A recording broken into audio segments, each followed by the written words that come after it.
Walker, Jackie Stewart's counterpart with the BBC in Britain. Last week, Nigel Mansell had to retire from the Portuguese Grand Prix with engine problems.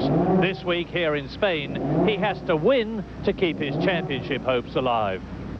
Hello, meu nome é Reginaldo Leme e eu faço o mesmo trabalho de Jack Stewart para a TV Globo, Brasil. E é um prazer, é claro, ver dois brasileiros comandando a Fórmula 1. Nelson Piquet está liderando o campeonato com 18 pontos de vantagem, mas Ayrton Senna, seu compatriota, está em segundo e pode apertar a briga se vencer aqui o Grande Prêmio da Espanha.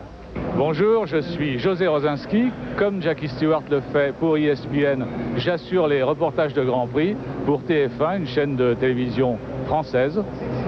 Dimanche dernier, Alain Prost a battu le record des victoires qu'il partageait jusqu'ici avec Jackie Stewart, justement. C'était un grand jour pour lui, mais s'il veut conserver son titre et le remporter pour la 3e fois consécutive, il devra impérativement vaincre ici, en Espagne, aujourd'hui. Mi nombre es Jesús Álvarez, soy comentarista como Jackie Stewart para Televisión Española. Quiero darles la más cordial bienvenida a este Gran Premio de España de Fórmula 1 en el circuito de Jerez, la última prueba que se va a disputar en Europa en esta temporada 1987 de Fórmula 1. I am Jackie Stewart, and the Spanish Grand Prix is coming up next. Southwest Spain, that the Spanish Grand Prix will be held at the sherry capital of the world, a place called Jerez. The Spanish Grand Prix itself, the first ever Grand Prix, was held back in 1951 and won by a man called Juan Manuel Fangio driving an Alfa Romeo. I've been lucky enough to win the Spanish Grand Prix 3 times in Barcelona, Madrid, and then back in Barcelona again, but it's now at Jerez that this year's event will take place.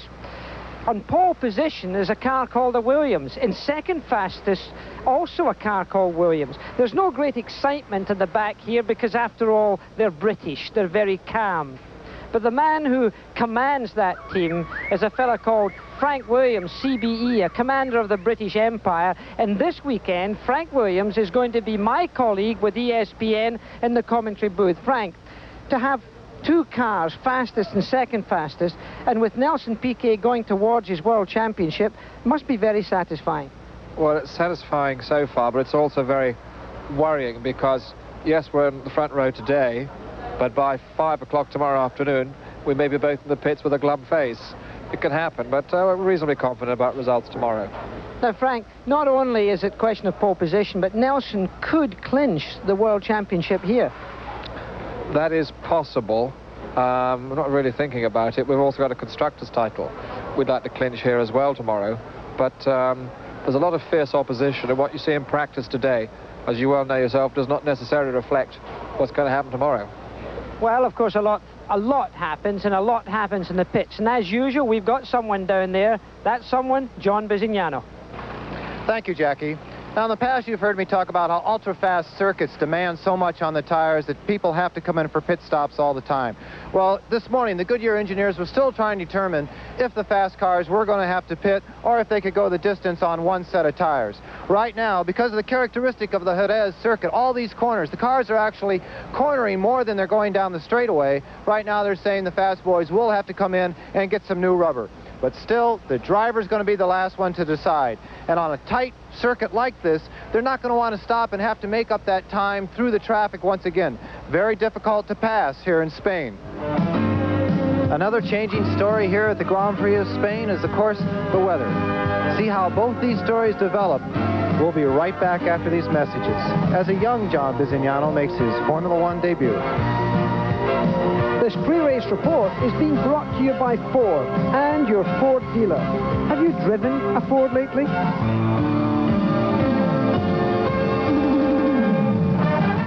The Grand Prix of Spain is brought to you by Quaker State Motor Oil. New Quaker State with QSX keeps your engine cleaner to last longer. By BF Goodrich TA radios, they make your car perform. By USF&G Financial Services. And by Busch Beer, the beer with a taste as smooth as its name.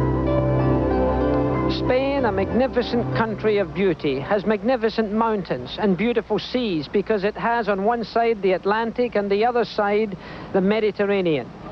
In pole position for this Grand Prix of Spain is Nelson Piquet from Brazil. A fantastic pole position it was. Nigel Mansell, his own teammate from the United Kingdom, is second fastest. Then comes the man who nearly won the Portuguese last weekend, Gerhard Berger of Austria, with his own teammate, Alboreto, in fourth fastest time. The young Brazilian Ayrton Senna with the Lotus is fifth fastest. Then comes Teo Fabi, an Italian, closely followed by the reigning world champion, Alain Prost. Eighth fastest is from Belgium, Thierry Boutsen. In ninth fastest, a man who just announced he was going to go to the Williams team for next year, Riccardo Patrese. De Cesaris is 10th, and coming up after that is Stefan Johansson from Sweden. Then comes Derek Warwick, Eddie Cheever, René Arnoux, Streff, Jonathan Palmer is 16th, Alio. Then we have Nakajima from Japan, Capelli, Brundle, Nannini, Ginzani. 24th fastest is Campos, a Spanish racing driver, the only one in the race. Fabra is 25th, and making up the field is Larini.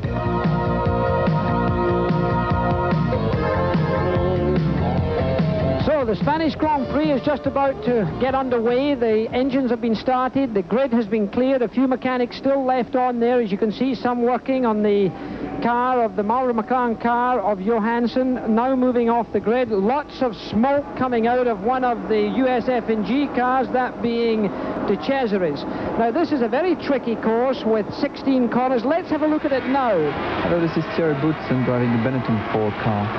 Describing for you the Jerez Grand Prix circuit. This is the turn 1, very tight corner, second gear.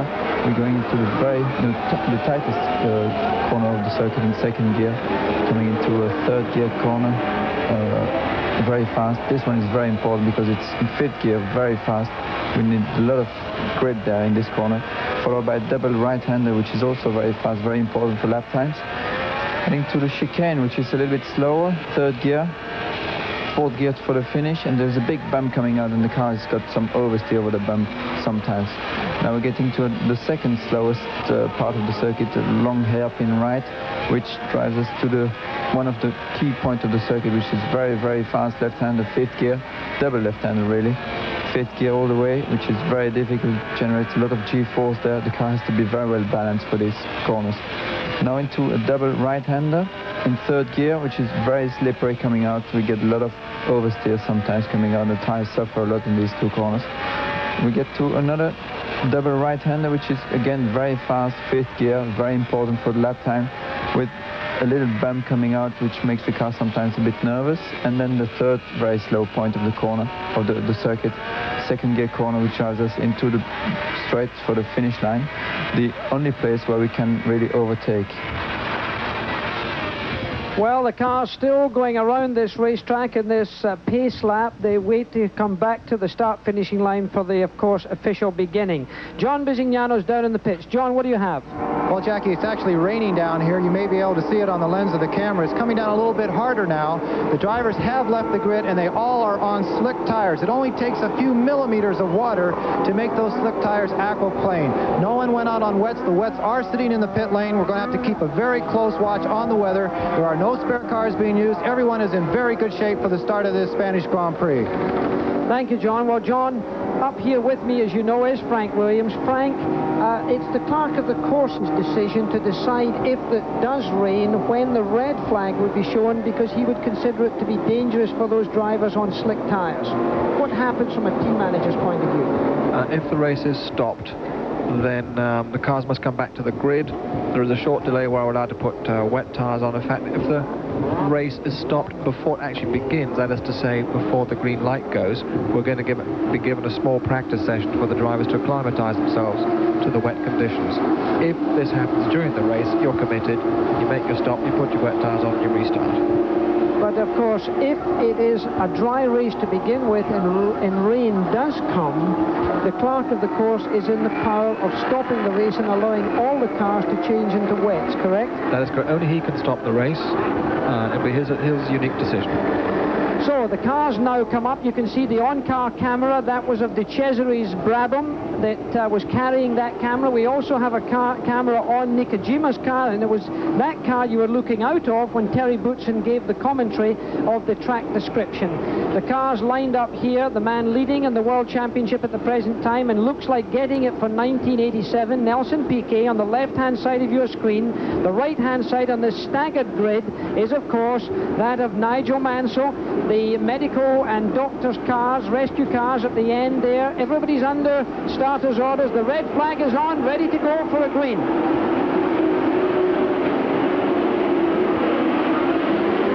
And Nelson Piquet looks like he's got a clean start, but has Ayrton Senna got a good start? He's got himself into third position, outdoing the Ferraris. Theo Fabi looks like he's up the inside there.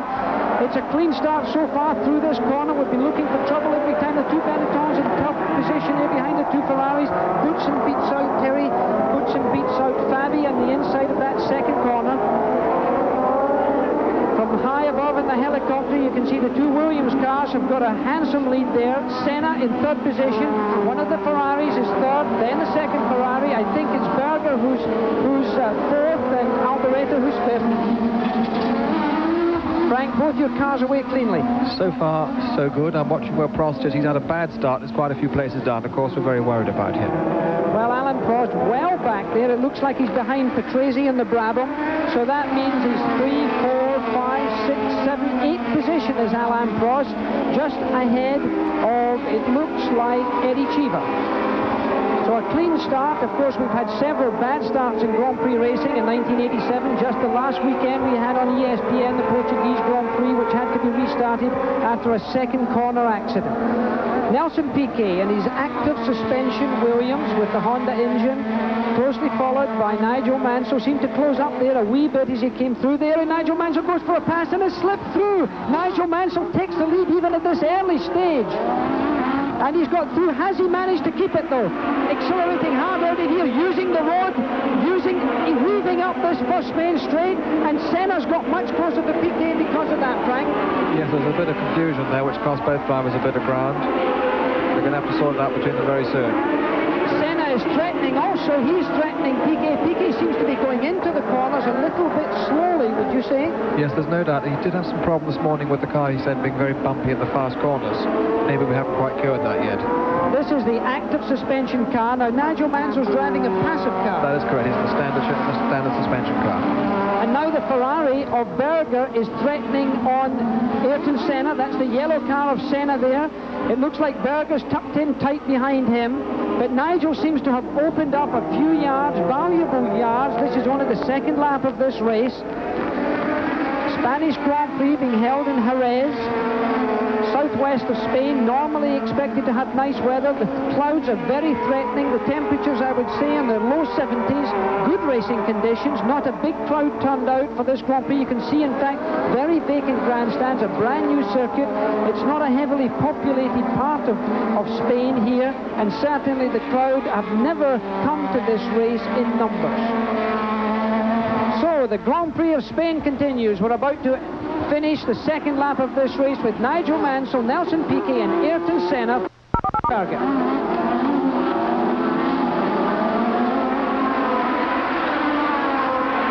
This is what is commonly called a crash box in Formula One. The whole purpose of this structure is to have a deformable piece of metal right up front to absorb any head-on impact and give a great deal of protection to the driver's feet and legs. This one belongs to the McLaren MP4 chassis, very successful chassis. Now, they went through almost 4 dozen different designs to come up with exactly the right structure that they felt was safe for their drivers. There's over 1,000 rivets in this little tiny piece of aluminum, trying to give as much strength as possible right up front where it counts. In Formula One, they're always looking for a little bit more safety. Well, another very useful track fact there from John Bisignano, very informative as ever. While we look over the shoulder of what's happening on the track, we see that Christian Danner's come into the pits in the Zack Speed West car. The cover has been taken off the engine, and wait a minute, there's a lapping taking place. Jackie Stewart getting a little excited unnecessarily. I thought a Williams was passing a Williams, Frank Williams, but not to be. It was slowing. One of the slower cars was being lapped by Nigel Mansell, and Nigel's done an amazing job from having not won any Grand Prix, Frank, until October 1985. Now he has won more Grand Prix than James Hunt, for example, who won the World Championship back in '76. Yes, once he got started, as often the case, I guess, once he won his first race, he learned how to do it, and he's been extremely confident as well as determined ever since. I'm just looking at his right front tyre, by the way, Jackie. I think you might be able to pick up a bit of a line on the inside of that right shoulder on Nigel's car. Let's keep a look out for that. Well, we'll look out for that as we still look over the shoulder of Nakajima, the Japanese driver. Japan hoping to bring a driver from their own nation into the top levels. There's the car of Nigel Mansell. What Frank is looking for, and there is a discoloration on that tyre, which would suggest it's rolling off a little bit, Frank. Yes, we've had a bit of trouble with graining on the first day of practice when the track was very green. There's been a lot of rain. Maybe there's just not enough rubber down at the present time. So it could be that Nigel Mansell's front tyre is affecting such a performance that he may have to come in. There's the active suspension car of Nelson Piquet, a very well moulded and mature driver, Frank, and of course he's going to leave you at the end of this season. That must be a loss. Yes, it is most regrettable. We tried very hard to keep him. The difference is that whilst Nigel knows how to win Grand Prix, Nelson now knows how to win World Championships. And he's got a sign on his dashboard, figuratively speaking, that says, win this championship again. It's going to be his third. I'm going to match you then, Jackie. Well, lots of people are matching me nowadays. Of course, Alain Prost beat my record of 27 Grand Prix by winning the Portuguese last weekend. And now, incidentally, Alain Prost, out of our picture at the moment, is hounding Theo Fabi for 7th position. Prost is one man to look out for in this race. If it had been a wet race, in fact, and I don't think it's going to be wet now in the fullest sense, I think this might have been a different picture. But I think Prost will be coming up there, and no doubt the pit of the Williams team will be telling Nigel Mansell and Nelson Piquet the progress of Prost. Would that be the case, Frank? Yes, the two people we're worried about, of course, are Ayrton Senna and very much Prost. Okay, now Alboreto, in the meantime, while we've been watching this Williams domination here, Alboreto has passed Berger. So there is a move, the Italian driver trying to show his superiority. When Berger joined the Ferrari team at the beginning of this season, he went there really as the number 2 driver. And that may not be a position that Berger thinks is right for the future. And therefore, of course, by superb performance, spoiled in the end by his error in Portugal, he had a lot of people thinking that maybe he was the new number 1 in Ferrari. So Alboreto's looking for that. It's a new racetrack, Frank. It's a very difficult racetrack to pass on for the drivers, is it not? Yes, Nigel said yesterday that it was very demanding physically. He's going to stay where he can rest. A few seconds rest per lap. Now here's the shot from the Cesaris' car. A lot of vibration, more vibration than we had in practice, but that's looking back. And there you see one of the McLarens, it looks like. Johansson coming up behind the Cesaris, and you saw the sparks. And look at the clouds. This is a good picture of the sky from this low. And there you see the Marlboro McLaren of Stefan Johansson, who of course will be leaving this team at the end of this season. You see him closing up a little bit on Andrea de Cesaris. Back up to the front end of the grid again, through one of the very slow corners, 16 corners in total around this racetrack. Only 6 of them are right-hand bends. There's 10 of them left-hand bends. And you see Senna is still satisfied, Frank, it seems, to stay where he is without making a grab for any progress. I think he probably pressed to make any progress if he really wanted to. His game is to keep on going. I think that it will work for him, but his gamble is whether he can ever close the gap between the 2 leaders when he's ready to make a charge. I don't think he's going to do that charge. He's just holding up I think he's actually holding up the people behind him. Well, Alboreto may have a go at him, because Alboreto can be quite aggressive in passing manoeuvres, so we'll have to wait for that. But look, Alain Prost now very close to Theo Fabi. Goodson may well have seen that and has opened a wee gap up from Theo Fabi, tucked in behind Berger. So the Grand Prix of Spain continues. Close racing here. We had a close race in Portugal. We're having another one here. We'll come back for more.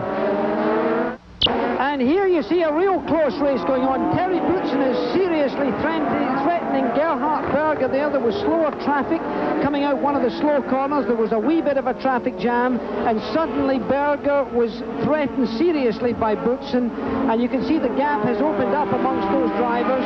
Senna's still there, Alboretto's still there, then a gap, Gerhard Berger, and then you have Theo Fabi tucked in behind Terry Boutsen. Alain Prost, in the meantime, has dropped back just a little bit of breathing space there. More Grand Prix racing, of course, in the future. As I speak to you, incidentally, Riccardo Patrese has come into the Brabham pit and is going to be getting new tyres. He's had new tyres fitted all the way around. We've completed 16 laps, so there's the car. You see it now. There seems to be more to it. He's having a conversation with Charlie on the mic there. As that happens, Christian Danner also enters the pit slightly behind Patrese. There's a lot more to this than changing tyres. There's a wheel being left off. The front nose cone is going to be taken off. Something's gone wrong with Patrese. He was reasonably competitive in practice. He's been going quite well for the last 2 or 3 races, but just hasn't been able to pop up into these first 3 positions, as he did at the Belgian Grand Prix, where he did, in fact, finish third. This will incidentally be the last Grand Prix in the European season so far. John Bisignano, are you down there? Yes, Jackie, we are right in the Olivetti Brabham pit, and as you can see, there's an awful lot going on. Obviously, Riccardo Patrese has had an excursion off the circuit. They look like they're worried a bit about the front right suspension. You can see the grass is stuck into the front wings and so forth. There were several other cars who came into the pits at the same time. I don't know if he made contact with other competitors on the circuit. Riccardo is sitting in the car. Of course, this is extremely frustrating for him, but these Brabham mechanics will not let him out there until I'm absolutely positively sure that the car is safe to go back into competition. Back to you, Jackie. Well, I see the name Iceberg on his car, and whether he's as cool as an iceberg now is another matter. So Patrese and his Italian blood, Frank, you're going to have him for next year. You must think highly of him. Well, yes, I know he is very quick and aggressive and a lot of experience. We just need to get some racecraft into his head and he'll win races. And maybe that racecraft is already there. So speaks Frank Williams, of course, mastermind of the Williams team. You look again at this helicopter shot of this tight pack with Ayrton Senna not having made any mistakes at all, and by so doing not let anyone pass. Here's a 5th or 6th gear corner here, which is a very fast corner coming down to a 2nd gear corner, accelerating hard in 2nd gear up to a very fast part of the uphill front stretch. And there you see Alain Prost, the reigning world champion, at the back of this gravy train. And there's Terry Boutsen going through there, almost got past Berger earlier. This Grand Prix has a long way to go yet. As I was about to say, the Grand Prix of Spain here is the last one in the championship trail to be held on the European soil. We then leave the trucks behind, get onto aeroplanes, and go to that big continent across the seas for the Grand Prix of Mexico. We'll be covering that event on ESPN on the 18th of October. So the Spanish Grand Prix is the last in Europe. Then we'll be going to, of course, the Grand Prix of Mexico, followed by Japan and then Australia. John Bisignano, back down to you. Thank you, Jackie. A little bit of bent suspension. This came off the right front of the Olivetti Brabham. It's a steering arm. Now, the problem is, this is what tells the toe-in on the front wheels. The only way that they could do it absolutely accurate in the pit lane so quickly is that they cannibalize their spare car here in the garage. So right now, Riccardo Patrese is running with a spare steering arm off the spare car. Let's hope it's set up right, or he's going to have problems controlling the front end of that racing machine. Frank is a team manager. What about that? It was a very quick change. I'm very impressed with that. It was also quite right that whatever happens, just try and keep the car going throughout the race. So therefore, the question of keeping it out there, even though the track is not quite right, but if the track's not right, Frank, he's going to have tyre wear in the front, is he not? He will, but that's a risk they're going to take. But you probably find that other link was preset. The thing should probably work straight away. We tend to do that ourselves. Okay, so everything was set up for him in a way, but it's cannibalizing the spare car, which he clearly did. The team using a quick bit of mind in action there, and he's back in the race. So this Grand Prix, incidentally, Derek Warwick, who had that early stop, has come back up into 19th position as we look over the shoulder of Nakajima, driving not as fast as some of the others, but keeping out of trouble. We'll be back. This is Jackie Stewart along with Frank Williams, who's masterminding, of course, the success that's been achieved this year so far. One of the cars in the picture right now, of course, is bearing the name of Williams Engineering. And, of course, Frank, the cars have been remarkably reliable throughout the season also. Yes, it's the common denominator of success in Grand Prix racing. The cars have got to get across the line. And we've had a lot of assistance from Honda with that. Their engines are outstandingly reliable. For me, that's more important than their horsepower. And also, Goodyear Tire have done a great job for us as well. I'm just looking here at the gap, by the way, Jackie. I'm satisfied to see that Nigel's gap is all the while increasing on the queue. It's now 28.1 seconds. It looks like it's increasing almost at the rate of 1 second a lap. So that's on the car from first to third position, discounting the car in second place, which of course is teammate Nelson Piquet. Now, Frank, whatever you may say, it must be a loss to have Honda go to another team, because they were a very important ingredient in the success of your team this year. Yes, Honda have done a fantastic job. I repeat that their reliability is quite astonishing, and we shall miss that. That's the biggest thing we shall miss next year, is the almost guaranteed reliability of the Honda engine. Now, Frank, the amount of money that Honda are pouring into Grand Prix racing, the suggested number is $50 million a year for their engine program. Is that fairly realistic? I can never be sure how much they're spending, but I bet it's not less than that. That's my opinion. Well, who can we ask with more knowledge of that than Frank Williams, who's had an amazing success with Honda, and it defeats me why Honda would move away from a team as successful as this. And there you see Nelson Piquet, and we go back now to Nigel Mansell.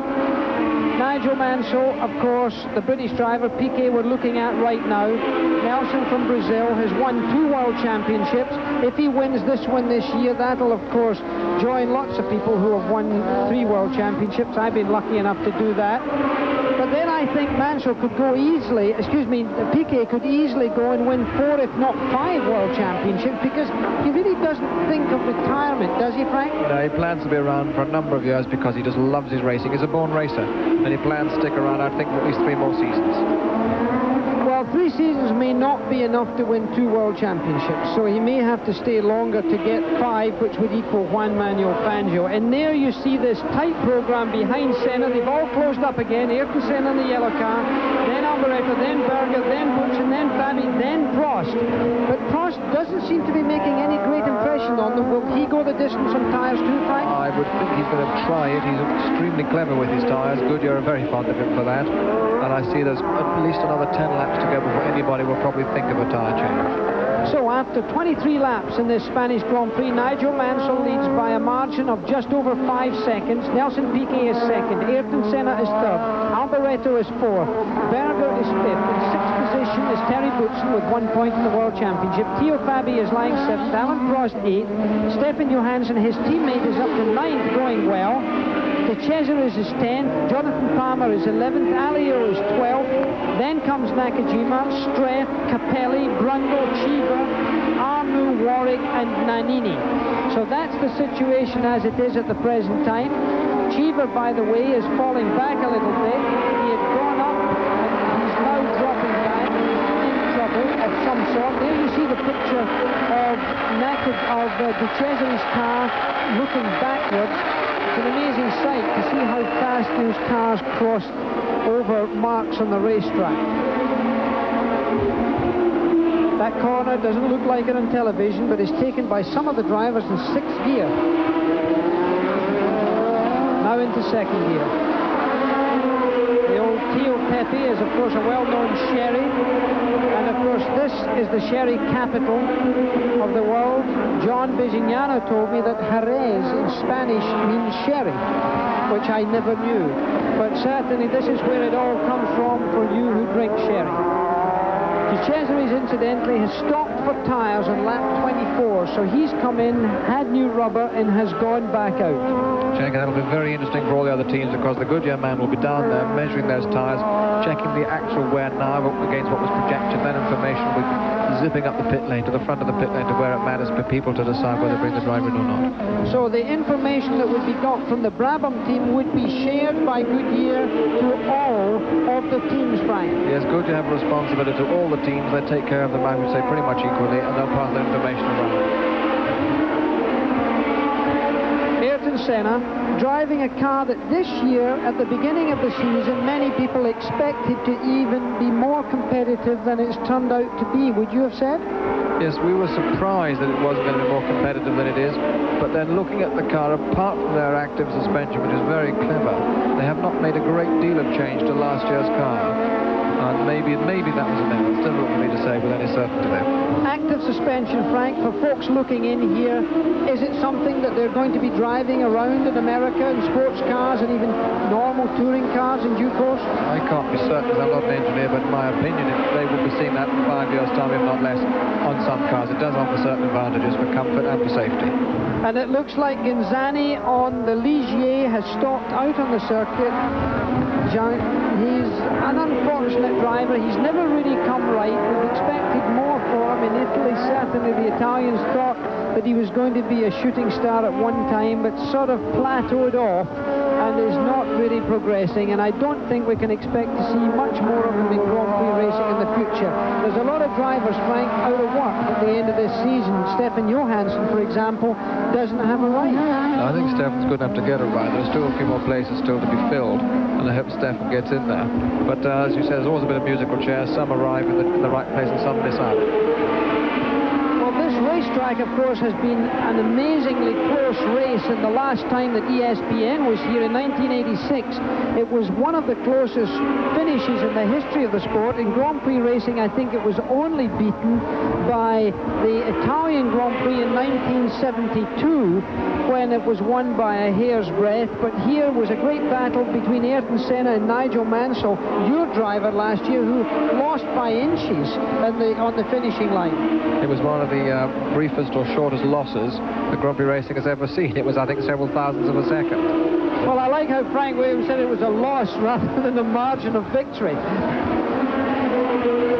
This racetrack has been newly built in a very isolated part of Spain, population-wise, as in fact one of the McLarens come in. In fact, it's Alain Prost. John, are you there? I'm right down here, and Alain Prost came in and he actually struck one of the tires that was going to be put on the left front, and he knocked two of his mechanics right on the ground. They got up immediately and attacked that left front, and Alain Prost was out of here. I had him in about 9 seconds, even with knocking two of his mechanics right where they didn't want to get knocked, Jackie. Well, the little frog got excited, Frank. Yeah, but it shows you what tough guys these British mechanics are. What we're made of, says Frank. That's right. Incidentally, I've got a very important message on the radio from Nigel. He's got his drink up his nose. Oh, he has. Well, there is the advantage of modern technology. The fact that we can hear what Frank Williams' driver, what's happening in the cockpit. So he must have the straw up his nose. That can't be nice. That's obviously our fault. We put it in the wrong place, I guess, at the beginning of the race. Okay, Spanish Grand Prix. We'll come right back. The Spanish Grand Prix continues.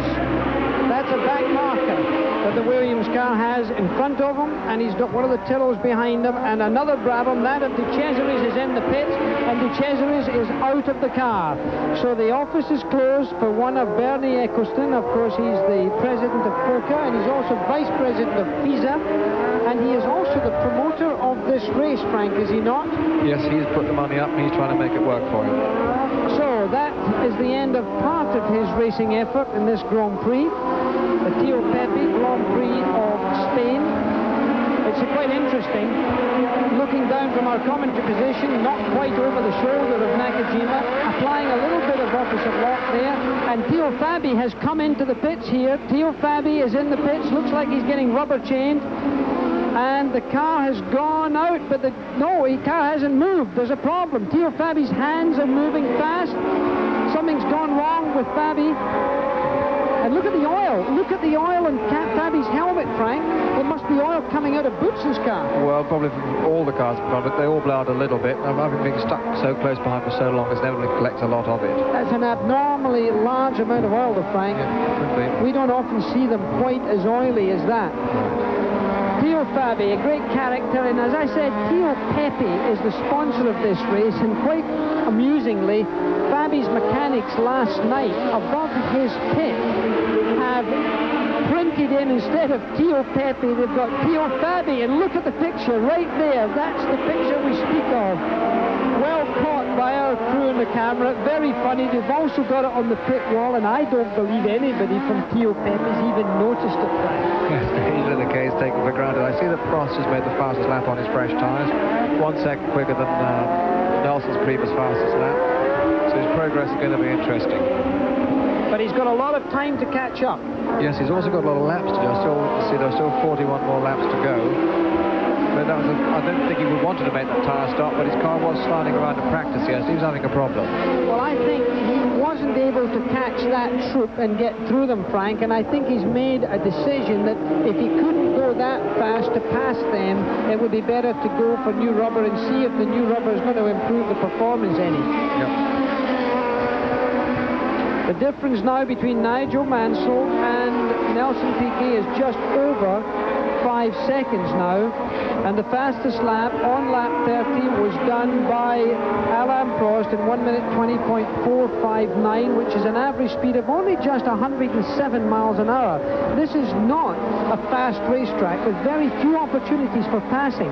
Lapping slower cars may look relatively easy, but in fact getting the job done with another racer, and you look now at Alain Prost, reigning world champion, winner of 28 Grand Prix, more than any driver in the history of motorsport, as he comes through neat as ever, smooth, calculated driver, Frank. Yes, he's endless thorn on one side. I mean, the man can never be overlooked. He's a winner all the way, and he's got a great head on his shoulders. The kind of driver a team manager obviously wants to have, sure. Yes, I would say, generally speaking, it must be any team manager's #1 choice if the budget was unlimited. It would need to be money to get the likes of him these days. Frank, do you rate him to be the best in the world now? He is amongst the best in the world. Clearly, I must back my own men. I'm very happy to do that. But I repeat, he's a man we always worry about.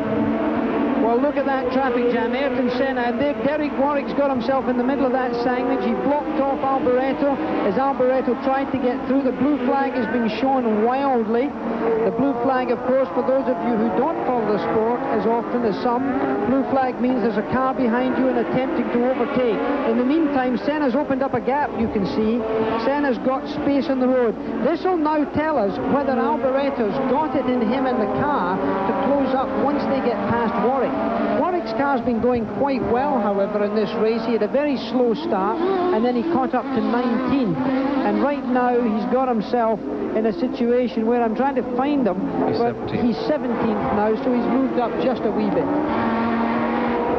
But he is holding up, it would seem, maybe the Ferraris. Well, this will change the race pattern a little bit when everyone's having traffic problems. Nigel got stuck a while ago, and his gap over Nelson reduced, but it's now fairly stable again in 5 seconds.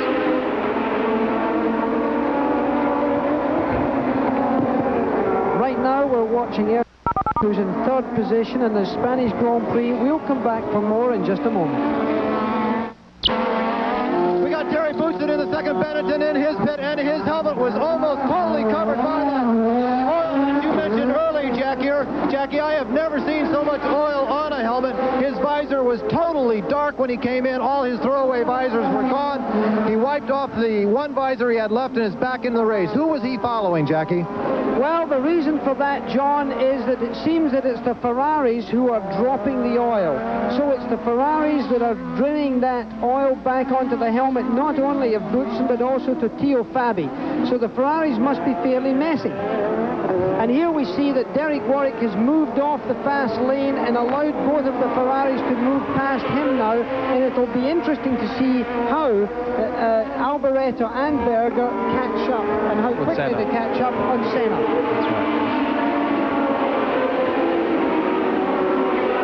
Again, looking over the shoulder of Nakajima, driving the Honda engine Camel Lotus.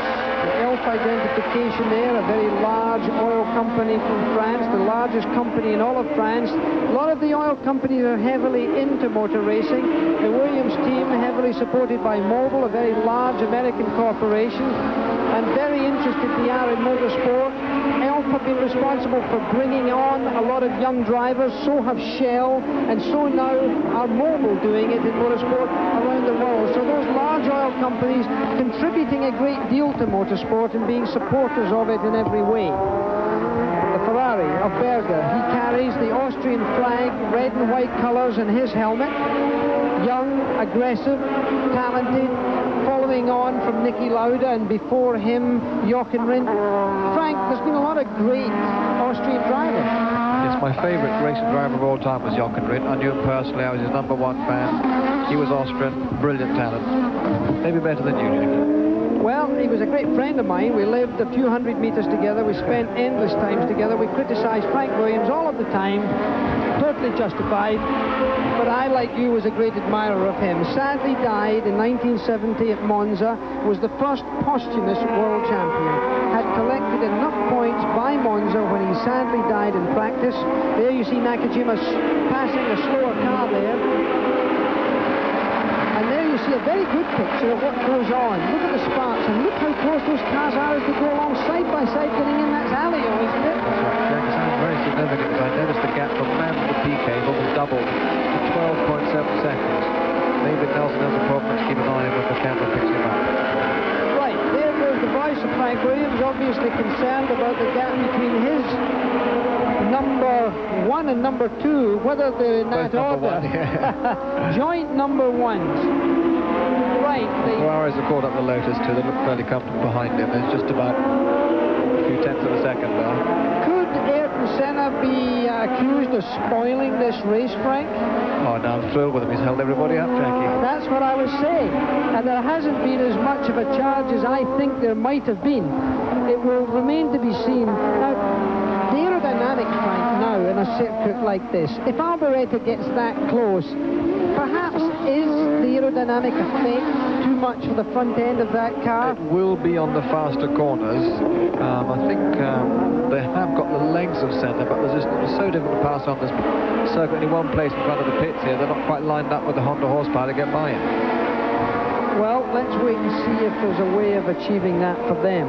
We've got Nigel Roebuck here, who's writing always for Autosport. And some comments in the booth here, Frank, I think would be suggesting that Prost might have gone in early for tyres to get rid of that queue or that line of cars that he wasn't really making an impression on, therefore getting out of that. And if they have to come in for rubber later, he might have a clearer run on the track. Would that be feasible? Yes, his thinking could go that way. Only time will tell. Further bad news for me, I see that Nelson's lost another 4 seconds on Nigel. Yeah, he's up to 15 seconds. So Nelson is either going to go in, and one of the McLaren cars are coming into the pits. As I look out of our commentary position here, as Alboreto made a move on Senna. Johansson's gone into the pits. Two Ferraris closing tighter into Senna, and Piquet will have to keep an eye on. There you see it.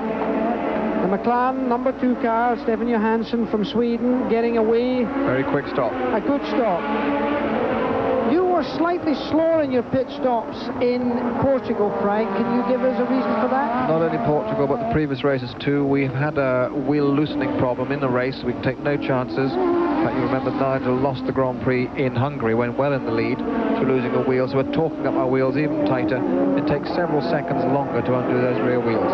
That's the difference. And that, of course, is for security reasons, and of course that's what every driver would want to hear.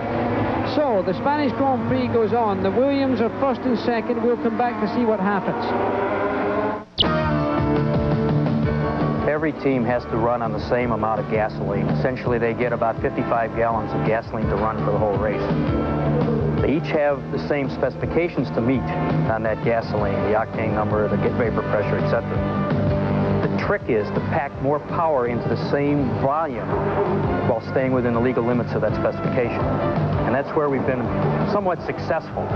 We've set our chemists to work, and they have come up with a unique recipe that really packed more power into that 155 gallons that they get to use. We set up a little demonstration to show how this works. On the left, I have a bottle of normal gasoline, which I took out of the car that I drove to the racetrack today. On the right, I'm going to put a bottle of Mobil racing fuel. It's the same volume. As I put it on the right-hand side, you see that the balance tips in favor of the Mobil racing fuel. This shows that we've been able to pack more into that same volume. This translates into more power being available to the Williams team for the duration of the race. good on you, Wally McDonald. That was very interesting, in fact, because I didn't realize there was a difference in how much to put back into a gallon. Well, right now, the man you're looking at on the screen, he's having trouble. What trouble, we don't know, but he's dropped back now to 22 seconds behind his own teammate, Nigel Mansell, and it would seem Frank Williams, master of the Williams team, that we've got trouble. Do you have anything on the radio on that? No, we've been listening to Nelson, but he's always very uncommunicative in a race. Looking at the car, maybe it's bouncing on the road more than it should do. It was a problem we had in the second half of the Portuguese Grand Prix last week, Jack. It may be the same as occurring again. So is this a rebound on the dampers, or is it a question of the active not acting correctly? It's the hydraulics paying, not doing what we want them to do. Yes. I see. So, of course, active suspension is a very new area of development within the motor racing field, as, of course, it is in the motor industry. And, of course, when one is crossing new thresholds of technology, they don't always work the way you would like them to work. In fact, he missed an apex there totally as he came round there. So the car may not just be doing it the way he wants to do it. Nelson Piquet, a very accurate driver, young in mind. He's a great sailor. He loves the sea, Frank. He loves the sea, he loves flying, and above all, he loves racing. But I think he's having a tough time. I would say the car is bouncing more than it should. So you can see more suspension movement than would normally be expected. Again, we look at the Thompson camera in the car of Nakajima going up. This is the front stretch. This is where he would get information from his pit board on the left-hand side. Now coming up into this first corner. Downshift, you see him going down there through this right-hander, using all of the road, positioning himself for the next right-hander now, seeing the two cars in front, not being affected at this stage by any slipstream. And here is the big traffic jam. And here's Senna, and he's getting through. He gets past Eddie Cheever. That's Eddie Cheever, I think, in that car. Senna gets through. Now the two Ferraris are going to have to find their way. Eddie will obviously be looking in his mirror. The blue flags will be waving, but of course he's got his own race to run. You can see the flame coming out of the exhaust pipes as the turbocharged engines pipe off there. And as I look down at our commentary position, Derek Warwick has come into the pits. Now, we've heard on a radio, incidentally, that Lotus have advised Senna to stop in 3 laps' time. So we'll wait and see if Ayrton Senna will come in. He also is in radio contact with his team, and he will tell them whether he feels that that's the way to go. John Bisignano. Thank you, Jackie. We're here with someone who's become a regular on ESPN Formula One broadcast, Lee Gogg, the international manager for Goodyear Motorsports. What's the situation, Lee? You've had a chance to look at several sets of tires coming in. Is everyone going to have to stop? Well, actually, they're making the pit stops depending on what's going on at the racetrack. Prost came in, he didn't really have to, but he had to get away from that crowd, and he's been held up. Nigel Mansell's going to come in right now because I think he has enough lead, and it's a safety factor. I think Senna and the Ferraris are trying to go all the way, and I don't expect either one of them to come in unless something happens on a racetrack that I don't know about yet. Thank you very much, Lee. We'll get the Mansell stop in just a moment. Well, thank you, John. The man who knows, Lee Gogg, and you see Alboreto now coming up alongside, getting through past Cheever. That was a whole lap he took to get past Eddie. And now there is Berger trying to get in, and Eddie moves over, a gentlemanly move by Eddie Cheever, allowing him to go through. Frank, that sounds like Lee's telling us that your man's coming in. Yes, we've heard on the radio 1 or 2 laps to go before Nigel comes in. I don't know about Nelson yet. 24 seconds in hand. It'll be interesting to see on the road what 24 seconds means on a pit stop. As we were speaking earlier, this should mean less of wasted time coming into the pits than in some other racetrack. So that'll be interesting to see if he can keep it. But keep in mind, he's 24 seconds ahead of Piquet, who's got quite a gap ahead of everybody else. So he can still go out in the lead as long as all goes well. That's right. Nigel is 48.9 seconds ahead of the queue led by Ayrton Senna. I notice also, Jackie, that Alain Prost is closing up fast on the queue. The two Ferraris and Ayrton. He's now only 2.2 seconds behind despite the pit stop. His plan that you suggested is probably working out for him. Well, Alain Prost, the intellectual, the professor as they call him, a man that you can never discount. The Williams team now clearing their way. Frank Williams leaning over to have a look and see what's going to happen when the team come in. Nigel Mansell, who was penalised $3,000 yesterday for leaving his car at an inappropriate moment when the officials had asked him to stay in the car and be weighed. But it was close to the end of practice. Nigel, it seems, in his language, may not have understood the instructions, in their opinion, disobeyed them. So, Nigel is weighted in the pits as Martin Brundle in the West Zakspeed car comes in and out, leaving the pits now. Here you see the Ferrari still close up behind Senna. He still hasn't come in, but we're looking for him to come into the pits, which would suggest that, in fact, now Nigel Mansell's coming into the pits at what looks to be about 150 miles an hour. There you see them. John, you're there. We're right here in the Williams pit. Everything is going just like clockwork. They're having a little trouble with the left rear, but that is because, like Frank said, they're trying to get it absolutely secure. That left rear was late, but still the Williams team did an excellent job. Frank, what did you think from your vantage point? Yeah, we've got a time here, 11.93. We'd like to see 8 or 9 seconds, but those wheels have got to be on secure, and that's how we do it. Frank, every time a car comes into the pits, potentially something can go wrong. And look, he's joined up with his own teammate, so the two of them are on the track together now. So that was an excellent stop, suggesting the stop might only have been about 23-4 seconds in total from leaving the track to rejoining it. That's right, that's pretty satisfying. It's just Ed Nelson. He's got fairly warm tyres because we keep in heaters now. Well, the next lap will tell us if he can keep his distance over Nelson. Well, for those of you at home who are not aware of this, they have sort of incubators that run on the tyres. When the tyres are sitting in the pits, they've got tyre blankets that are electrically heated to keep the tyre temperature up so that the driver, and there they are, there is a tyre blanket, that gets plugged into the mains, the electricity, and you can see it happening now. My goodness, is ESPN's coverage good? And that keeps the temperature of the tyres up so that the driver is not going out in that kind of situation. So, there we have it, Frank. A lot of action there. Now we'll wait and see if Senna is going to come in. We're back in the Grand Prix of Spain. Nigel Mansell still leads. He's been in the pits. He's had a wheel change. He's back out. He's pulled out a 4-second lead on Nelson Piquet. His own teammate is in second position, followed by Ayrton Senna. And you see him now in the yellow car, closely followed by the two Ferraris, one of Alboreto, the other of Berger. And then comes Alain Prost, who's also been in the pits, has also changed tyres, and is seriously threatening as Berger goes up inside of Alboreto, and he does it. Alboreto's not giving him any space, but he has the road. Berger's done it, but look at Prost, he's taken them both. Frank, he saw it coming. It was by telegraph, and he did it. It was a brilliant piece of driving, and you say we probably saw it coming. Well, my goodness, are both of those Ferrari drivers going to have, I don't know what, they're going to be a little upset, and Ferrari are going to ask the question, did we screw up by Berger trying to pass Alboreto? Berger, I'm sure, never thought that Prost would come in and do them both under that move. This is what brings Alain Prost to be the driver he is. Look at this. He sees Berger come up the inside. By so doing, both cars would go slower. Prost hung back a little bit so that when he got to the corner, he could get the power on. While they were sort of juggling for position, he took the tight line. Look at the understeer. Look at the steering lock he had on. But he was in the right gear with the right revs at the right moment with the right momentum, and he's nailed them. He's got him, and Senna's his next man. This will be interesting. And if Senna is going to come into the pits, that's something else.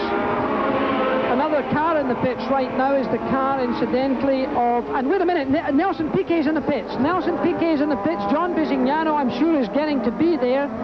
We can see Piquet in the pits. And another... There he is, and it's a quick one.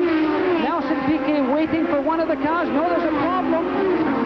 They're telling him to put the brakes on. He's got the rear tyre. Took a long time, Frank, to get off. The rears have taken a long time, and he's now able to go. But I would guess, Frank, that was close to 15 seconds. I would say that the left rear wheel was spinning, as you say, had to tell him to put the brakes on. Oh, that's interesting. It's Josh McHugh. Oh, my goodness. And not only that, but he's chopped off Berger's Ferrari, and he's now perhaps going to give Alain Prost a little bit of an opening there, because Senna's still there and he's tucked in right behind Senna. That's right. Well, the important thing, as we've said to Nelson, when you get fresh tyres on, don't go on them too hard too soon, because it tends to ruin them. We've had that problem several times before. Let's just see what happens in the next couple of laps. Oh, look at Prost. He's climbing all over over him there. Prost, I have to believe, is going to pass Ayrton Senna. I would say that's pretty inevitable. He's got the benefit of fresh tyres. They're looking pretty good. I thought they had some stains, some marks on them before, the right front again, Jack, but I can't get close enough to see.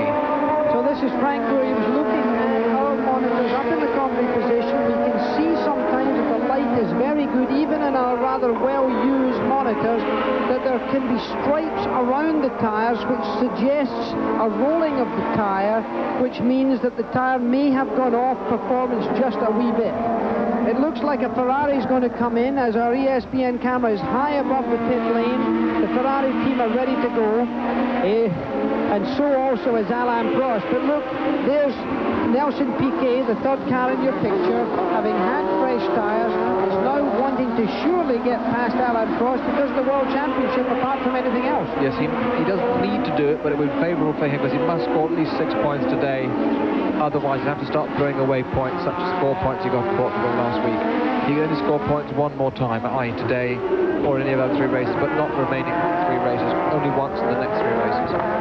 So the computations of the World Championship there, much more complicated than one would think, as this sort of gruesome threesome here, and Senna has in fact been holding up a lot of people all day long. He won't go off of his line, Frank. He'll drive without making errors, and if he does that and uses the road sensibly, he could keep Alain Prost and Piquet behind. In fact, Prost might be more vulnerable than Senna to begin with.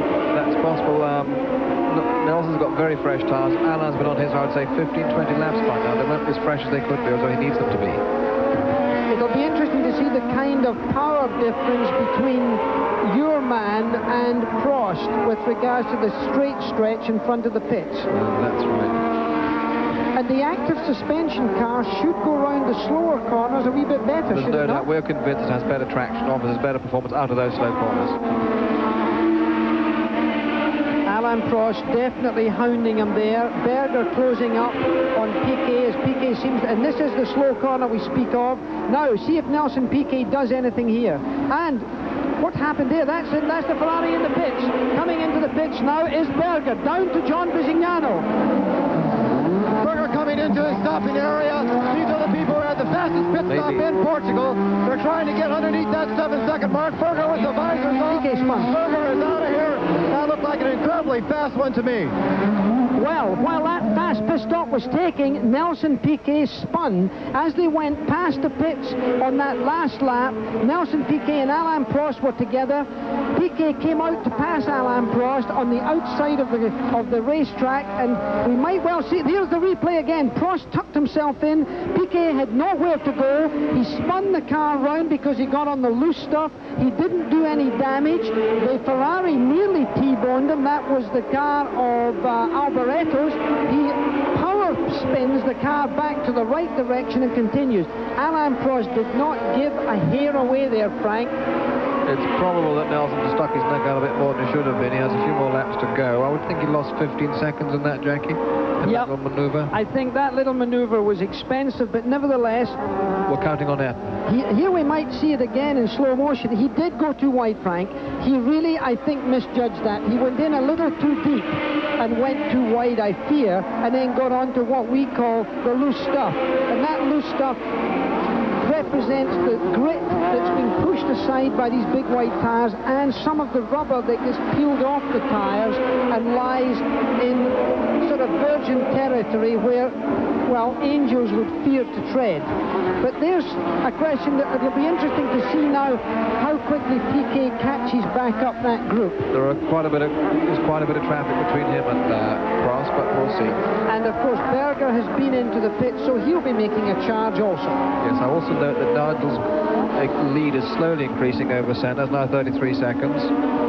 He looks fairly comfortable there. 22 laps to go. And we're still looking for Alain Prost to make a move on Ayrton Senna. I have to believe it's going to come. Alboreto is still on the same set of tyres, as is, of course, Senna. Prost is in different tyres. let's go through this top lot again. Mansell, Senna's in second, Prost is third now, Piquet is fourth, Alboreto is fifth, Boutsen is sixth, Berger is down into seventh position. And of course that was before the spin, so Piquet dropped himself back into sixth position in fact. I can see over the circuit, Jackie, that Nelson is catching that group up very quickly indeed. I would say he is 7 or 8 seconds only now behind Prost. Well, we'll wait to see what two-time world champion Nelson Piquet can do to regain the Prost at the Spanish Grand Prix, and we'll be back.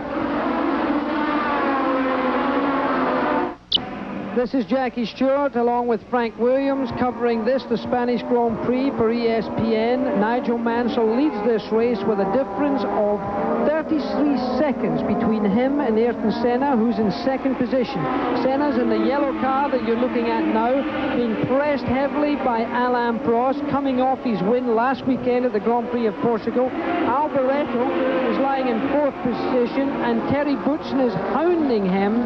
The Benetton car really on top of him. So that's Honda engine, Tag power, Ferrari power, Ford power, and then we go back a little bit further and we are waiting to see what Nelson Piquet does. The fastest lap has been put up now by Gerhard Berger in the Ferrari at a time of 1:26.9. Quite a lot slower than qualifying, but that's understandable. They turn up the boost, they lighten the fuel load, they set the car up for a fast lap in qualifying. We're past the two-thirds distance now. We've completed 49 laps. In the pits twice has been young Mr. Patrese. There was a function the other night here in Jerez put on by the Benetton people where there was a little bullfighting done, and Patrese was one of the people who dared to get into it. I studied the moves of the Torero before, and I tried to do the same, and everybody says that he came out quite well, my Toreador, but I think that once is enough. I don't think I repeat again this. Too dangerous. Well, it's too dangerous, you know. Maybe it's not so dangerous, but when the ball start to attack, you know, you don't know if you want to stay there or if you want to escape to run. That's for sure. Well, he's a braver man than I, Frank Williams. To stand in a bull ring is something else. He really was olaying from time to time. As Nelson Piquet now gets back into this tangle, he's right up with Michele Alboreto. So that's something to look at. He's already passed Boutsen, and he's in a position now to try and he's already got several other cars. He's behind Alboreto, and Boutsen's got Alboreto, so that's something. So we've got Senna in that group, then we've got Alain Prost, still not able to pass Ayrton Senna. That surprises me, Frank. Well, I think Ayrton's got a little bit of performance in hand. The cars are very closely matched. The passing here is very, very difficult. We saw Nelson take a chance to get away with it. Well, look how close Prost is there. He really is up behind him there. Then Boutsen is very close to Senna now. I mean, to Prost. To Prost. Alboreto's dropped back and maybe he made a mistake, or maybe he's got a problem. So the gap has opened up between Boutsen and Alboreto. In fact, it's increasing.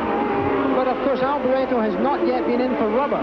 Right, but the thing that concerns me as a team manager for Nelson is that I know that Nelson and Alboreto do not get on very well. They collided at the start of the Portuguese Grand Prix, and I hope we're not going to see another collision in the next few laps. Is there ill will there, do you think? Oh, there's a bit of needle between most drivers, but there is ill will between those two, yeah. I've seen it before. There is also ill will in your team between... Here we have Alboreto coming into the pit, obviously it was a problem. Yeah, Alboreto's got away from that bit of ill will. He's come in and he will be changing rubber.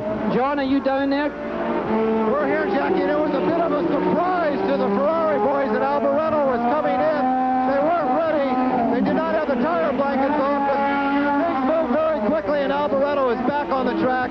All the top teams now, I believe, have changed tires. All of the middle-of-the-road teams, except Ligier, I think, Jackie. And, of course, Lotus, Ayrton Senna, has not come in for rubber. As we stand very near the Lotus pit, we do not see any preparations for Ayrton Senna coming in at all. Well, now Alain Prost is under tremendous pressure from Terry Boutsen. This could really be something to look for, Frank. Well, we need a great race. I think we've got one. It's looking good. I think Nelson's just pulling in Boutsen a little bit now, and they're mixing it together very soon.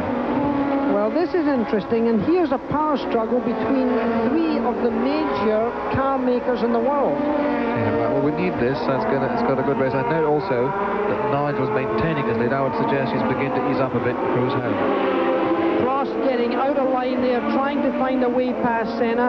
Senna is a real heavy racer. He's gone into kart racing, not as CART in America's IndyCar racing, but go-kart racing. He was a great champion at kart racing. He's therefore had a lot of racecraft education. He did a lot of Formula Ford racing, which again teaches you how close to race wheel to wheel with very aggressive young men. And he knows when to close the door and when he can do it. But look at how Boutsen, and look how Piquet is really close now to Boutsen. Is he going to nail Boutsen? Will there be a difference in power between these two cars particularly? No, I think in the speed traps at the weekend, the Ford and the Honda were fairly evenly matched. The McLaren tag engine as well. I think that one's going to try and pressure the other into a mistake, like we saw Prost pressure the two Ferraris into a mistake earlier. Who's most vulnerable in that group, Frank? I would have said Prost or Boutsen, the men in the middle of the sandwich. Boutsen, of course, a lot less experienced than Alain Prost. Man who's still looking to win a Grand Prix, Terry Boutsen, driving the green car, the coat of many colours. Of course, the Williams is a coat of many colours too. Well, we need the money. So many sponsors are kind enough to help us that we have to take care of them. Oh, and one of the Tyrrell cars, the normally aspirated cars, spun out there at Streff. He spun in one of the slower corners. Not a figure in this race, although Ken Tyrrell has already won the Constructors' World Championship, the man who sat in the seat you're sitting in last weekend. And look at this little tussle going on here. This, of course, is the coverage that ESPN are used to giving you. It's excellent coverage. We really have got the best race going on here. We know that Nigel Mansell is way up front. We know that he's nearly 30 seconds ahead. He's 28 seconds ahead. We've come back to give you this race because really this is the story of the race. Yes. Ferrari's back up there, and look, that's been waving through there. You saw, and there's the car of Senna going through. Nakajima, his own teammate, and he's not let Prost through. He's not let Prost through, right? He's closed the gap, so therefore he's now going in. See, there's Prost going through. Now he's closed the gap again, and it'll be Boutsen who will next try to do it, but the next car is Plummer's a left-hander. Now, when can Boutsen do him? Will we see him coming into the picture? What a gap he's now given Prost. Yes. Boutsen through. Boutsen through, and Nelson through. Now where's Berger? There goes Berger. So Berger's through as well. This is the difference between the on-car camera, Frank. It must be a good new dimension to television. It's been going on for a few years in America and in Australia, but we've now, I think, got it mastered here. Yeah, it's good news. It depends which drive you put the rearward-facing camera on, because this is a bad drive. You're facing frontwards all the time. Well, at least with the Chesapeake, it's facing backwards at least half of the time, Frank. This is what I meant, without mentioning names. Well, the Grand Prix of Spain is taking on a wee bit of a new dimension. Mansell still leading, however.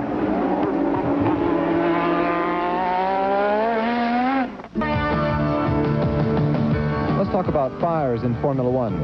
Turbo fires. Unfortunately, you hear that phrase several times during every show.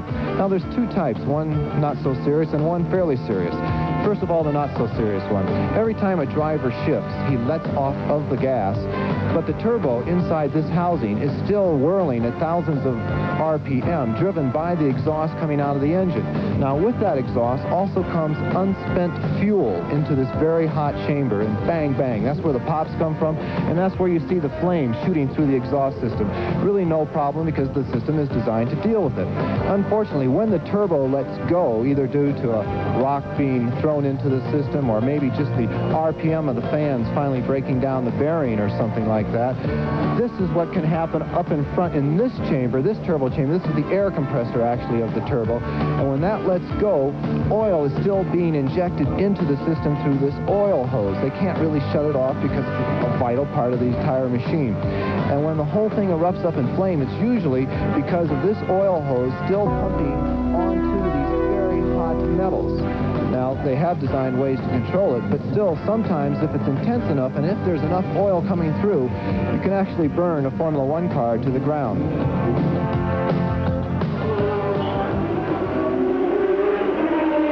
There you see Dr. Jonathan Palmer stepping out of his car. It looks like he's had a little bit of a fire in there. It may just be the turbo. As we look high from our helicopter shot, Terry Boutsen goes inside trying to get Senna, but doesn't get him.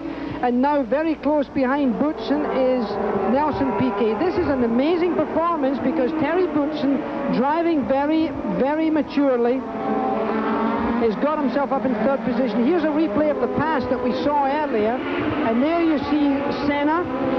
Senna's in the lead. There you've got Piquet coming up behind Boutsen, trying to make a pass on Boutsen there. Boutsen moves over a little bit. Nelson Piquet tries to find a way, then decides to tuck in instead and take a traditional line. But look, there's Alain Prost being passed by Berger. So Prost is having trouble, it would seem, Frank. Yes, it's just possible, yeah, there's a mechanical problem, or maybe he's a bit over the top on his second set of tyres. They have been on longer than everybody else's second set of tyres. So it could be a tyre problem. I think we have to take our hands off to Boutsen, who's the aggressor right now. The Ford engine running well. This must be the best result for it so far this year, Frank. So far, well, they were very healthy in the Austrian Grand Prix, and for a while at Monza when they got the mechanical problems with the car. But that car's going to win a race this year, and it should do as well. It deserves to. Well, it's only got a few races to go. It's only got 3 more after this, though. 3 after today. That's right. I'm looking at Nelson's car again. He's dropped back a little bit, looking bouncy. Maybe there's a problem coming up. Well, Nelson Piquet, of course, running for points in the World Championship, is lying 4th right now. Would do better to get into 3rd position if he could, or better still, 2nd. Yeah, he really needs 2nd or 1st to make this race worthwhile to him in that championship. Senna never having had tyres at all. He's still on original tyres. Boutsen was in early for tyres. Piquet's had tyres, so has Berger. So this race continues. There's got to be a change here somewhere. This isn't going to go on like this, I don't think. I would doubt it. Any of those drivers making the slightest slip, missing a gear change, suddenly there would be a change. Alain Prost is fallen back right now back into 6th position. It would really take him out of the World Championship, really. And Nakajima spins, incidentally, at the hairpin. You can't see that. He came into a racing situation with one of the Olivetti Brabham cars. It was the car of Patrese, and Nakajima had a little nonsense within our view. We only pass it on. You didn't see it, but it did occur. So, there we are. And John, you're down in the pits. Right, Jackie, one of the last people to come into the pits for this Grand Prix of Spain is René Arnoux of France in the Ligier. Now, the last time he came around, the engine sounded absolutely sick. I didn't think he was going to complete a lap, but of course his pit crew got ready, and they are prepared to do whatever they can for him. René Arnoux making no effort to get out of the car. They have the engine cover off, but still it could be terminal. If they go to change the plugs or the black box, it'll be a good 30, 40, maybe 50-second stop. Back to you, Jackie. Well, thank you, René Arnoux, ex-Ferrari driver, and here you see a right clutter of cars. It's quite interesting, Frank, that Senna has kept ahead of everybody all day with the exception of 1 or 2 cars that have been up front. And look at that, Piquet has passed now, and he's tight in behind Boutsen. Pushing. Yeah, Senna's obviously got a little margin now. He's driving with his head, and it seems so far working out for him. Your man's done it. He's into that was a good place. maneuver. That was a good maneuver. Now the 2 Brazilians are going to be at each other's throats. So there's a little bit of ill will here too, Jackie. Well, there's no ill will that doesn't bring somebody some good, and that might bring Boutsen some good if these 2 tangles. Yes, because these 2 guys, Senna and Nelson Piquet, are the 2 rivals for the championship. Senna's some way behind, but he's Nelson's closest rival. This is going to be interesting to watch. Right, Nakajima ditches round the final hairpin. He's right on the side, and he spins. This is the spin I spoke to you about earlier. And there you see that was the car passing by there. He got himself in trouble. He got himself out of trouble. And we're back with the leaders. Of course, Nigel Mansell is miles ahead of everybody else. He's got himself a very healthy 33.5-second lead, driving the Williams car with the Canon Honda colours on it. Well and truly in a commanding lead. A very positive drive for Nigel. Had a disappointing Grand Prix of Portugal where he had mechanical trouble. Is coming back to win this Grand Prix if nothing goes wrong. We'll come back with more.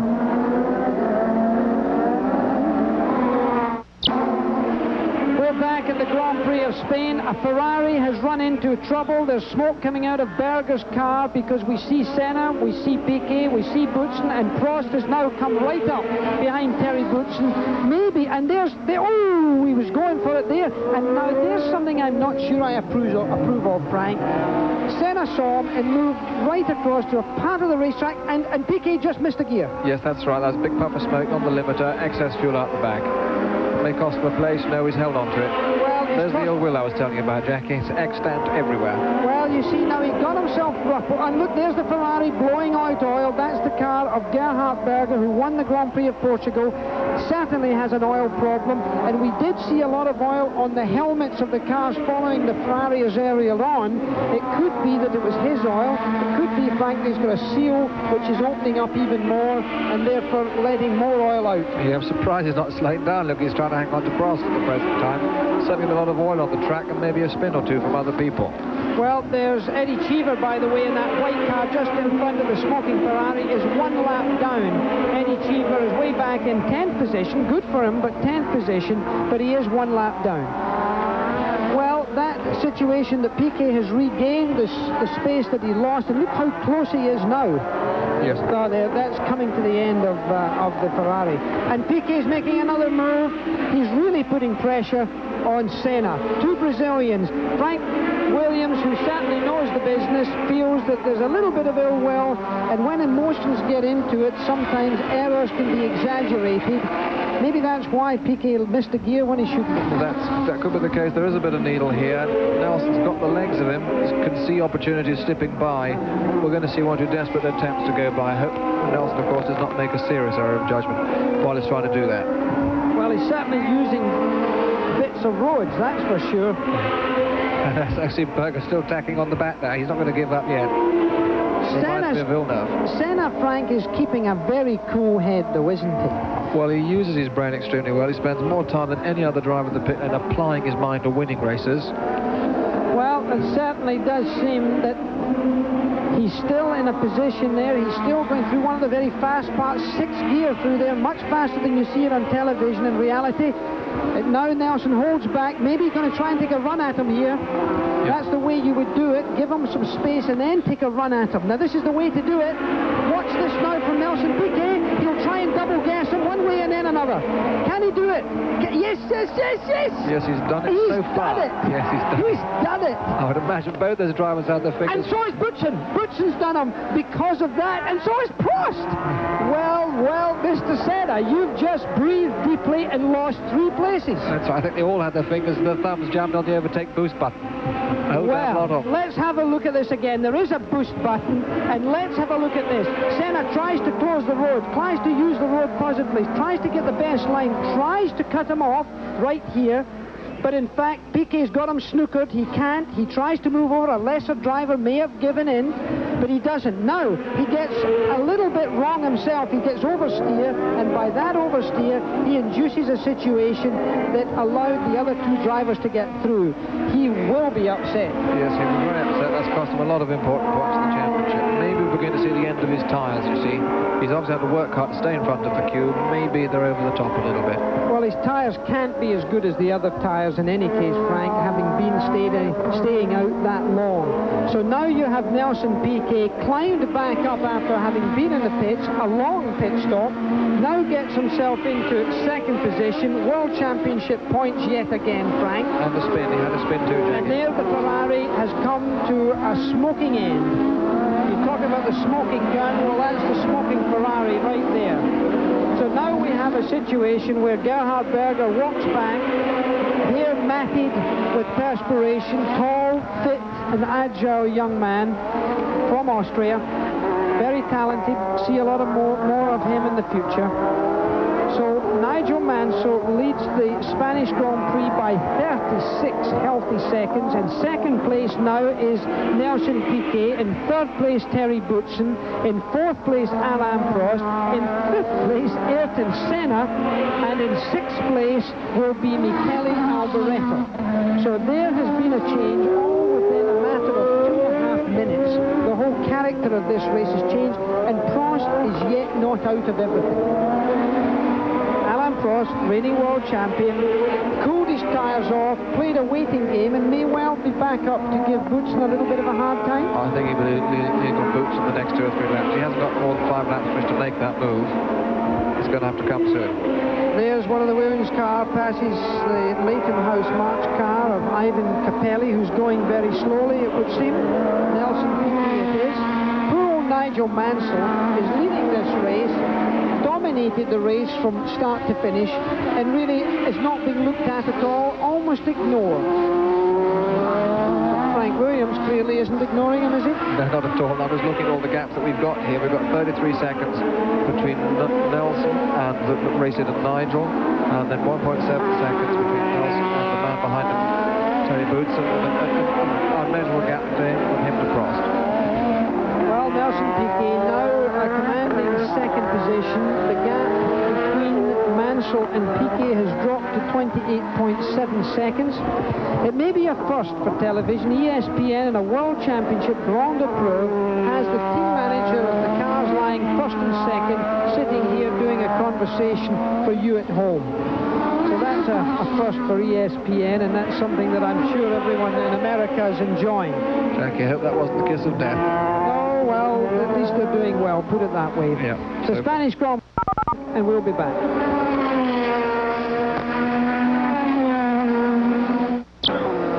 We're back at the Grand Prix of Spain. The difference now has dropped to 26 seconds between Mansell and Piquet. I don't think it's a threat because we've only got about 7 laps to go in this Grand Prix. The next Grand Prix, of course, in our calendar will be shared with ESPN viewers. That'll be the Grand Prix of Mexico. It takes place in Mexico City. The date of that race, I think I'm right in saying, is the 18th of October. So the 18th of October in Mexico City, some 6,000 feet above sea level. And of course, the normally aspirated engines will have a tougher job than ever in being able to keep up with the more powerful turbos. Yes. I noticed that the gap between Nigel and Nelson is diminishing. Part of that is because I'm sure Nigel is backing off, but he has it on the radio. He's having a lot of trouble passing back markers at the moment. Well, Alboreto, as we said earlier, has passed Ayrton Senna. So that is Alboreto past Senna, and now Stefan Johansson is putting him under pressure. So let me recap. We have in the lead Nigel Mansell, and there you see Nelson Piquet, who's in second position. In second position, going just round the first corner at the end of the main straight. Third place is Terry Boutsen. Fourth is Alain Prost. Fifth is Michele Alboreto. Sixth is Ayrton Senna. Seventh is Stefan Johansson. And Philip Alliot, Frank, in the first normally aspirated engine, has got himself up to 8th position. A good finish, if he can hold that. That's a very impressive performance, one I wouldn't have expected. With 6 laps to go, the cars out of this race is Larini, Fabre, Genzani is out, Jonathan Palmer's out, De Cesaris is out, Theo Fabi is out. We don't know the reason for Fabi's demise, and Gerhard Berger almost certainly an engine problem. This has been, to some extent, a boring Grand Prix up front because of the dominant. Oh, and he's right off the road. He's on the grass. He's miles off the road. And Berger, that was Boutsen. And now Boutsen spun off. There must be oil down. There must be oil somewhere. It's quite dramatic that happens so quickly like that, yes. There must be oil, and look at Prost. Piquet kept it going. Boutsen lost it because for 2 of the best drivers in the world to spin off on the one section of the racetrack would suggest to me that it's oil. Yes. But of course, the reigning world champion didn't go off in the oil, that being Alain Prost. He's now got himself up into 3rd position. So Mansell leads with Piquet still in second, but having given away a considerable advantage. And then now, Boutsen, I don't know whether he gets started. There you see, look at the car bucking and broncoing around. We're just checking out the active ride suspension, Jackie. Well, the active ride seemed to work very well in the grass, Frank. And there Boutsen goes round on the outside, but I think was maybe scared off by Piquet coming back onto the track, used the outside of the corner. Take up the road he thought that he wanted, yes. It made it fun to avoid him. And got on the marbles. Now, where is Boutsen? Does he have a chance to come back? I don't think he does. Wasn't in sight then, was he? With only 5 laps to go in this race, I fear that he cannot come back, and he's gone from 3rd position right down to 5th. Yes, so here we have the sight of the Prost catching up with Nelson, hounding him. 4 laps to go, he could do it. Well, Alain Prost now hounding. Now, why did Nelson Piquet go off? Was it a lapse of concentration? Was it oil indeed? One observation I would make, Frank, Nelson has made several unforced errors in my eyes in the last couple of years, and there's, and Nelson's locked up and he's going to, I thought he was going to spin. A yellow flag. It's Boutsen. Boutsen's abandoned on the outside, and actually Nelson, did Alain pass Nelson under the yellow flag? This is going to be debated after the race if that were the case, yes. Will we see a £5 note being put on a protest? Swiss francs more acceptable these days, actually. That is to say that and Alain Prost is this is a replay. And there you see Boutsen's car on the left-hand side, just as past it. That was a replay. John Bisignano, you're in the pits. We're in the pits, and in comes Piquet after that problem out on the track. He definitely collected some things out front. They're trying to get the radiators clear. He has half a golf course sitting on the front of his car, and when he went out of here, there was grass shooting out of every single segment of the radiators. There may be a cooling problem with you, Frank, or with your car these last closing laps. Yes, that's obviously why he came in. He saw his temperatures rising. I see a Ferrari just blown up. Yes, Alboretto's coming into the pits. John, if you can get down to the Ferrari pit, you may not be able to see anything for the smoke. I don't think we'll miss him. Well, John Bisignano may be swallowed. No, he switched the engine off. The end of the race for Alboretto. What a change in the close. Look at him thumping the steering wheel. Another disappointment for him. He had a transmission problem in Portugal. Now he's had the engine go wrong. So Nigel Mansell still leads this race now by a healthy 31 seconds. Then we have in 2nd place now will be Alain Prost, the reigning world champion. Stefan Johansson, driving the McLaren, has now got himself up to 3rd place. Ayrton Senna is in 4th, and in 5th position could be Philippe Alliot. And will Nelson Piquet be able to come up fast enough to do anything about World Championship points? But in fact, Nigel Mansell, of course, puts himself into the World Championship with a chance, as Alboretto, still got his helmet on, is in the back of the pits. We've now only got 3 laps to go in the Grand Prix of Spain, and has it been a lot of pressure for the commentators in this last lap? I sat beside the man whose car suddenly went screaming off in the grass. How does it feel, Frank, sitting up here remote from it when something like that goes wrong? Well, I'm not remote from it, and I've seen it all before, so you never take anything for granted until the flag comes out, Jackie. I mean, Nelson could stop, Nigel could stop, you just got to be prepared for it mentally. When I was driving, I know that was the case with me. John, you're down in the pits. Do you have something for us? Jackie, very quickly, before they roll the Ferrari out of here, you can see the chunking on the inside of the right front tires. Of course, in the closing laps here, that's going to let the front end slide around understeer, especially on the slower corners. So keep an eye on all the cars with these Goodyear tires. These have gone a long ways, and they are beginning to chunk on the inside fronts. So with 2 laps to go, we're looking to see Nigel Mansell driving in a very cautious and careful fashion around this racetrack, and it's he you look at now. Nigel Mansell driving round. The US F&G arrow came into the picture there of Warwick. So we have a message on the radio from Nigel to say his left leg has gone dead, it's gone numb, so it doesn't seem to be slowing him down, but it's clearly worrying him a bit. He had heavy cramp in one leg at the Grand Prix of Detroit, Frank. Was it the same leg? It was the same leg, that's right, yes. Is it a circulation problem or is it a cockpit cramp problem? Well, he's never complained about the cockpit directly, and he has suffered from it before in other cars, I believe. Very rarely, but it does come up. So it could be a problem of circulation. Nigel Mansell now, his left leg, that means the one that works the clutch. Even if he doesn't work the clutch, he can still handle these last 1.5 laps around this 2.6-mile circuit. And he can go at much reduced pace. He's 30 seconds in hand.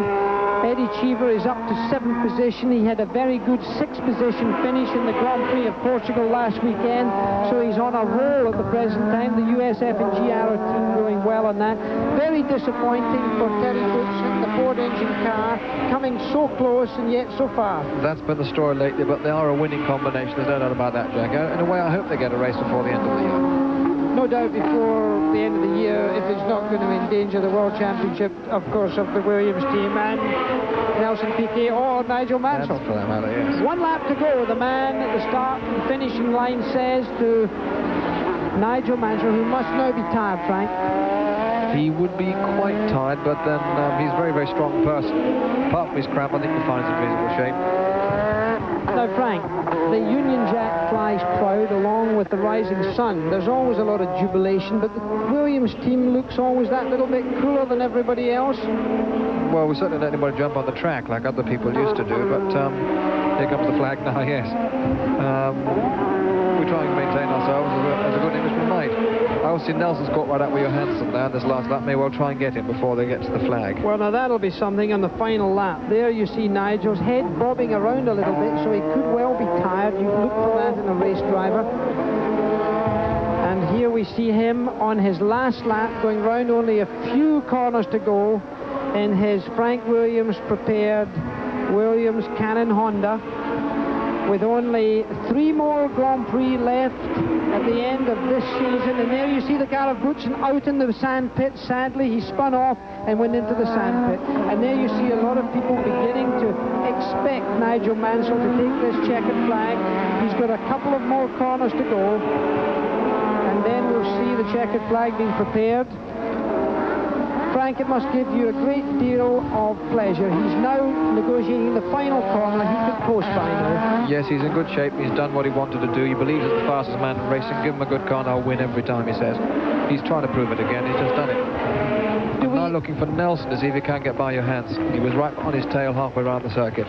Now I can see him from here. Now the gap's nothing like close enough, Jackie. Well, Johansson still has to pass one slower car. There you see a scene of the Williams pit. There's Dobbin or Alan Chalice there on the right-hand side of the picture shaking hands with my mechanic. Yeah, terrific chief mechanic, yes. Wonderful. And here we come with Nelson Piquet being very close to Johansson, but not close enough. So Stefan Johansson takes 2nd place. No. 3rd place. Alan Prost gets 2nd. 3rd place goes to Johansson, and 4th goes to Nelson Piquet. So we'll give you the full results when we come back from this commercial message. And there you see the Williams pit.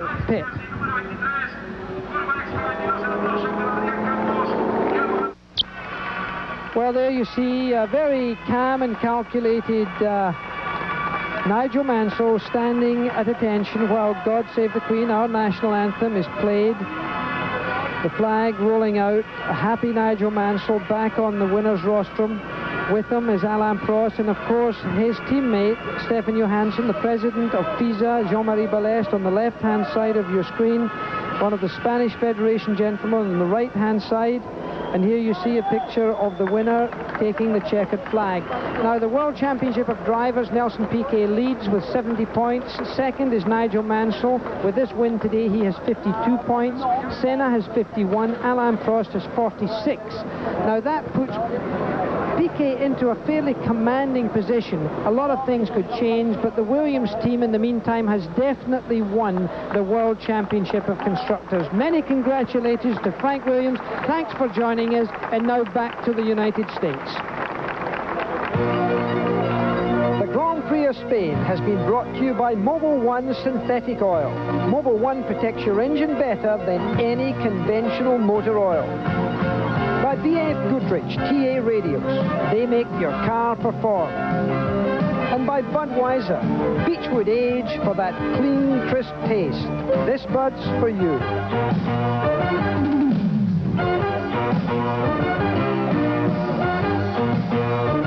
Well, the Grand Prix of Mexico is next up in the ESPN coverage of Grand Prix racing. That's on October 18th, Mexico City. ESPN will be there, so will I. So tune in for the Grand Prix of Mexico, October, Sunday the 18th.